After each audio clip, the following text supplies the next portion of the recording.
Don Andrea Dalcin, quali emozioni ieri nel momento dell'elezione di Papa Leone XIV? Un'emozione molto bella, grande, profonda, soprattutto pensando che quando viene eletto un Papa è come se fosse un nuovo inizio. Un inizio che chiaramente non vuol dire che si parta da zero, però insomma c'è un inizio nuovo di un percorso nuovo di Chiesa che guarda avanti con speranza, per cui ecco l'emozione più grande, anche se non è proprio un'emozione, è stato un sentimento di speranza nuova. Le emozioni sono quelle di una grande gioia. Ero a scuola con gli studenti, abbiamo interrotto ovviamente la lezione scolastica per seguire quello che stava accadendo e quindi una grande gioia anche da parte dei presenti. Grande gioia perché abbiamo visto tutti il tempo della scelta del successore di Papa Francesco è stato molto breve, quindi questo indica, come potremmo dire, anche un accordo molto significativo da parte dei cardinali che indica una Chiesa che è pronta a dare risposte alle situazioni anche di domanda, di emergenza come quella in cui stiamo vivendo e dice anche di una sostanziale unità all'interno della Chiesa tra i cardinali. E mi ha colpito molto per quanto riguarda l'uscita di Leone XIV il suo motto essere una cosa sola in Cristo. Mi pare un programma assolutamente attuale, importante e di grande efficacia per quel che riguarda la Chiesa di oggi. E mi permetto di dire anche questo, vale a dire che questo invito all'unità riguarda la Chiesa in generale, ma riguarda anche, direi, le nostre realtà, le nostre comunità e anche il nostro contesto diocesano. Penso sia davvero un appello importante da prendere sul serio. Beh, un nome che ci ha stupiti sicuramente, non era tra i nomi che ci aspettavamo, il nome Leone, e così una sensazione che mi è venuta questa mattina dopo aver digerito un po' tutte le emozioni e le immagini viste ieri sera, un po' in diretta e un po' dopo perché impegnato nella messa per le vocazioni subito dopo l'annuncio e le prime parole di Papa Leone. Il primo pensiero che mi è venuto questa mattina è stato ritornare a quell'omelia, alle parole, il passaggio dell'omelia del Cardinale Re alla Messa Pro Eligendo, dove aveva detto che è Pietro che ritorna. E così mi è venuto da dire che Pietro è ritornato ieri sera e così un po' da passione storica mi è tornata alla mente quell'espressione che si dice che i padri conciliari a Calcedonia dissero quando venne letto il tomo a Flaviano, il passaggio, un testo del Papa Leone Magno, che fu commentato dai padri, Pietro ha parlato per bocca di Leone. E così mi è venuto da dire questa mattina, ho condiviso con i seminaristi alla colazione, Pietro è tornato e ha parlato per bocca di Leone. Beh, quando Papa Leone si è mostrato per la prima volta alla Chiesa e al mondo, io mi trovavo in treno. Stavo tornando da Venezia dopo una giornata di lezioni alla facoltà San Pio X, facoltà di diritto canonico in Venezia.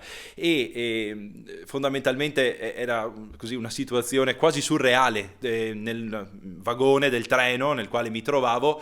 Tutti in mano avevano lo smartphone e evidentemente tutti stavano seguendo questo momento. È un momento di gioia davvero immensa, credo che questa sia l'emozione, la sensazione più forte, gioia e gratitudine per questo nuovo dono alla Chiesa universale e per il sì che Papa Leone ha pronunciato, trepidante credo, posso immaginare. Anche il seminario di Vittorio Veneto ha gioito per l'elezione di Papa Leone. Dove eravate quando avete appreso la notizia della fumata bianca? Avevamo appena finito l'adorazione e sono corso a suonare la campanella del seminario per 5 minuti, l'ho fatta suonare e con gioia e trepidazione abbiamo vissuto questi primi istanti e questa grande notizia. Maria Grazia Salmaso, responsabile dell'ufficio missionario diocesano, un Papa Leone che viene da un'esperienza missionaria. Non posso che essere felice di questa, scelta dello Spirito Santo che secondo me ci ha visto proprio dentro, perché abbiamo bisogno di una Chiesa che si rinnovi dal punto di vista missionario. E quindi io personalmente non conosco questa figura, ma la notizia mi ha resa lieta, felice di questo orientamento. Perché sono sempre più convinta che la missione è quella che ci aiuterà ad essere una Chiesa viva, vera, autentica. Quindi grazie Spirito Santo. Nei primi istanti abbiamo visto un Papa emozionato, forse si è reso conto nel momento in cui si è affacciato dal balcone di quello che lo aspetterà per i prossimi anni. Dopo però un discorso pregno di contenuti. Anch'io ho notato subito gli occhi lucidi di questo pontefice che lo caratterizza come una persona davvero ricca di umanità, come da testimonianze che abbiamo già sentito in queste ultime ore. Quindi sono stato molto contento di vederlo emozionato, quindi è ricco di umanità e questo fa ben sperare.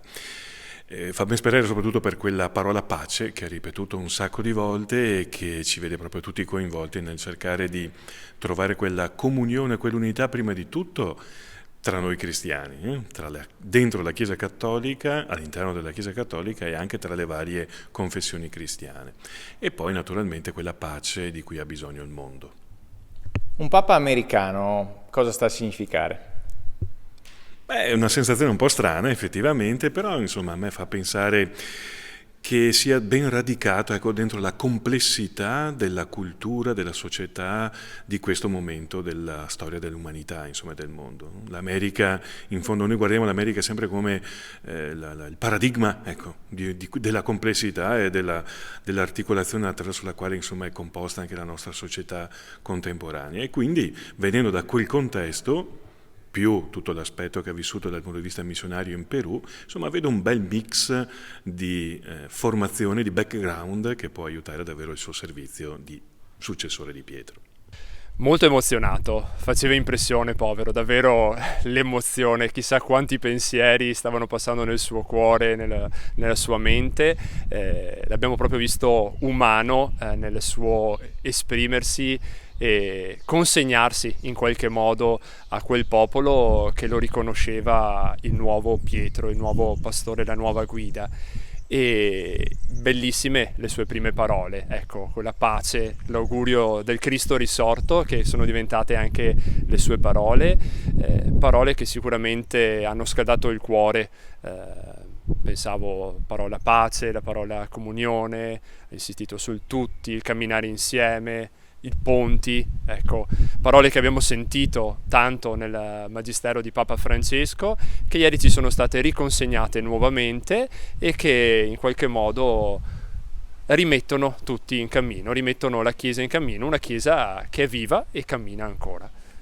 Per la prima volta il Papa si è affacciato al balcone, alla loggia, con un discorso già abbozzato, con qualche appunto scritto, probabilmente a penna, immaginiamo, nella famosa stanza delle lacrime, non lo so. Anche questo segno di una cura, no? Che il Papa ha voluto subito manifestare per la Chiesa, con qualche idea precisa, concreta da condividere, a partire dalla parola chiave, dal dono del Cristo risorto, la sua pace. Mi ha colpito molto, certo, l'emozione, si coglieva nei suoi occhi, nei suoi atteggiamenti, una emozione profonda, anche un coinvolgimento interiore molto vivo, però quello che mi ha colpito di più è il fatto che è uscito con un testo, con dei messaggi, con delle indicazioni che riguarderanno il futuro del suo ministero apostolico, indicazioni molto chiare, scritte e pensate e al tempo stesso anche, come potremmo dire, che sono arrivate al cuore delle persone che lo hanno ascoltato ieri, molto prese ovviamente anche dalla novità del nuovo pontefice. Abbiamo provato sicuramente l'emozione di avere un nuovo Papa e la gioia dalla sua emozione traspariva anche la nostra emozione, il suo volto molto fine e con un tratto molto tenero anche, che si sentiva tutto lo spirito che stava soffiando e che ha soffiato nella Cappella Sistina e ci ha consegnato alla Chiesa un nuovo Papa e un nuovo pastore. Quindi il seminario possiamo dire che sia stato uno dei primi a suonare le campane a festa ieri. Abbiamo battuto la cattedrale e, come dire, la gioia era molta e ci siamo raccolti poi subito, abbiamo pregato il Vespro, abbiamo chiuso un po' l'adorazione e tutti attorno alla televisione abbiamo aspettato con trepidazione questo momento. Ci saranno in programma delle iniziative nei prossimi giorni per festeggiare e per pregare insieme l'arrivo del nuovo Papa? Al momento non abbiamo organizzato nulla, anche perché la nostra diocesi è concentrata sull'arrivo del nuovo vescovo Monsignor Riccardo e quindi tutta la preparazione per l'ordinazione episcopale. Però in questo senso potrebbe essere una bella occasione che la diocesi, che già si ritrova il 16 maggio in cattedrale per pregare per il nuovo vescovo Riccardo, in quell'occasione aggiungiamo anche la preghiera per il nuovo Papa Leone. Qual è l'augurio che ti senti di fare a Papa Leone? Beh, mi auguro che Papa Leone intanto porti avanti tutto il cammino sinodale di Papa Francesco, che in realtà credo farà perché lo ha annunciato, e poi che possa veramente aiutarci a riconoscere la bellezza dello scambio di doni tra chiese sorelle, tra chiese vicine, perché abbiamo bisogno di confrontarci, abbiamo bisogno di essere vicini e uniti, ecco, per cercare il regno di Dio nella nostra terra, che c'è già, è già presente, basta solo riconoscerlo. A Papa Leone auguriamo di poter camminare insieme, come ha detto, come ha fatto memoria da vescovo, ha ricordato con quelle parole in spagnolo, ha ricordato la sua diocesi, quel popolo fedele che lo ha aiutato ad essere vescovo, a camminare insieme al popolo. Ci auguriamo che possa farlo anche adesso da vescovo di Roma, con tutta la Chiesa, con tutta l'umanità che ha bisogno di uomini di Dio che costruiscano ponti, che portino la pace del risorto e che aiutino la Chiesa a camminare. L'augurio che la Chiesa possa testimoniare sempre di più il Vangelo di Gesù, la sua Pasqua, che Lui non ci abbandona e porta la pace, il Signore della vita.